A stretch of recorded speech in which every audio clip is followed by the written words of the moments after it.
Now, if you want me to say that I would be opposed to illegal immigrants ever being on a path to all illegal immigrants being denied a path to legalization once our borders are secured, once our ports are secured, and conditions are met by which we can create a path to legalization for those who have been exemplary in their conduct in this country, that is, who, whatever the time period is, who pay their taxes, who've worked hard, have been exemplary in their conduct, then Alipak and I have to part ways, because I absolutely would support that. And I've been clear on that, William, throughout. And if Alipak, by the way, is immune to reason on this, I don't think you mean that, William, do you?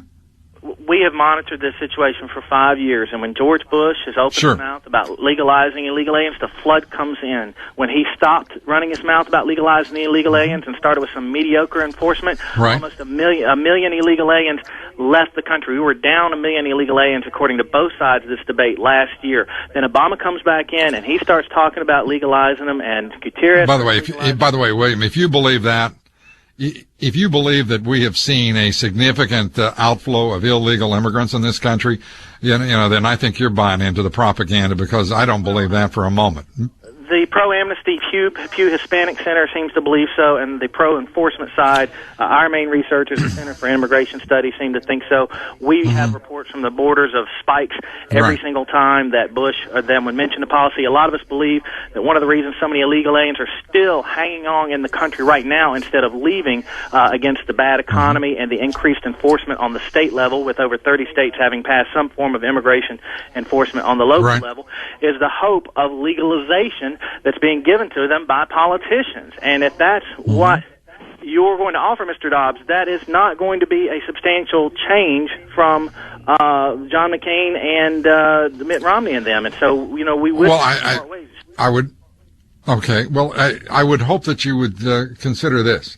And by the way, I'm all for people following their dictates of their conscience, their principles, and if that's the case, certainly I respect you and the position that you would take.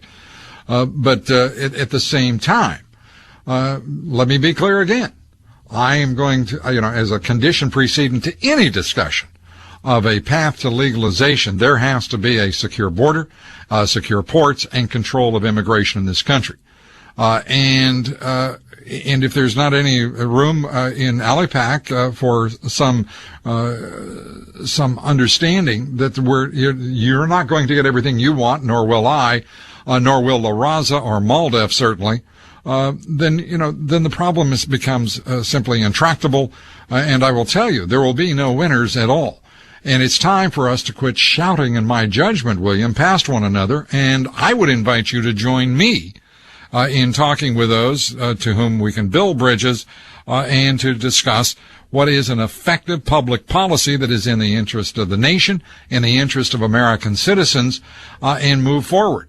And if that is unreasonable, so be it. But I'd love to get your reaction to that idea. Well, I would gladly join you under this understanding. Alipak will not compromise on a path to citizenship, because we already feel that our citizens, our families, and our nation has been compromised.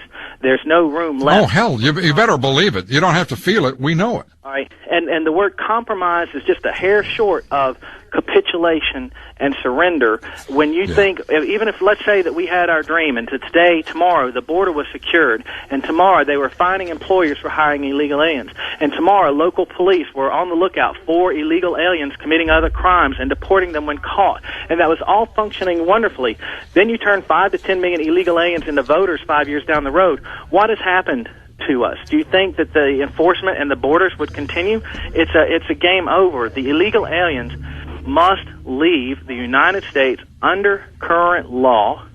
That's what the public wants. That's what existing law says. That's what the Constitution indicates should happen. Right. And if I were to go on to Telemundo or to be able to speak to them as you did the other day, I would tell them point blank, when they said, "Oh, Mr. Dobbs, you've made illegal aliens out to be criminals," I would have said, they have committed crimes. It is against the law. That's the second complaint that our people have, besides the path to citizenship comment, was that there were many opportunities when you did not assert, and I believe that you believe it's true, but you did not assert to the Telemundo audience that it's illegal. What? It's a crime. We want people to go on these stations and to not be hateful, not be angry or over the top, but to tell Telemundo and their listeners, hey, you're not welcome in the United States illegally. That's how the public feels. That's how I feel. That's what you get. Yeah. You do know that I have never once, by the way, you do know that as a matter of public record, I've never called for the deportation of illegal immigrants in this country. Do you know that? Well,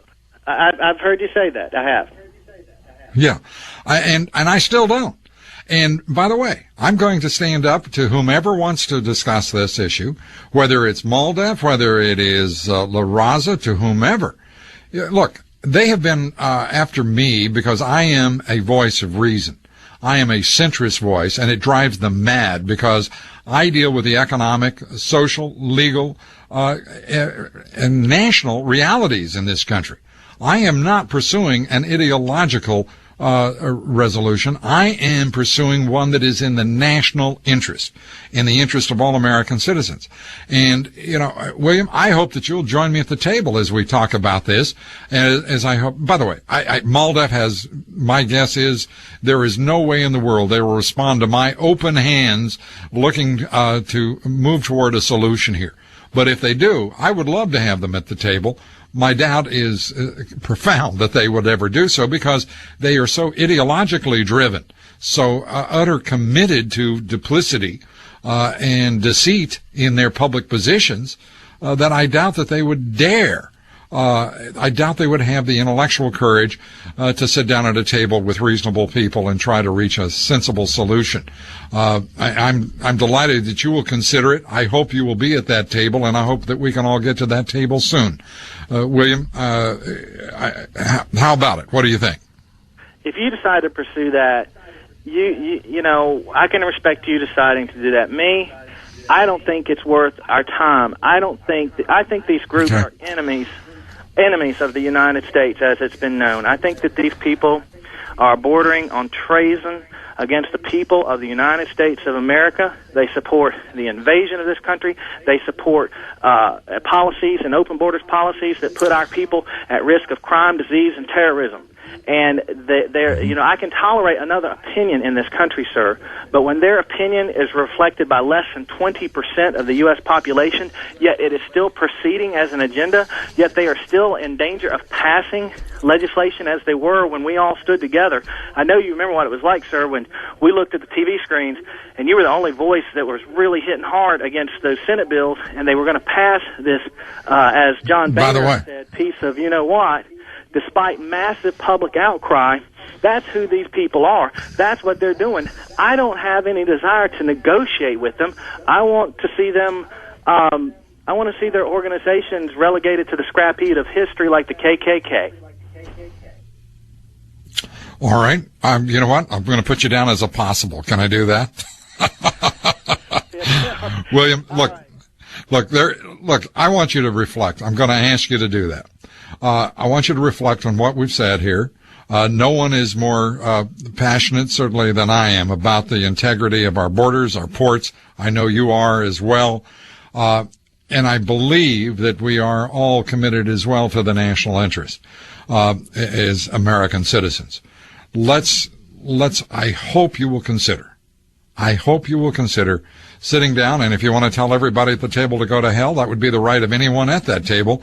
But I hope you will consider sitting down, if for no other reason than to tell me to go to hell, and see if we can have some intelligent, rational, effective, humane policy emerge that does not suit MALDEF or La Raza, and perhaps will not suit the absolute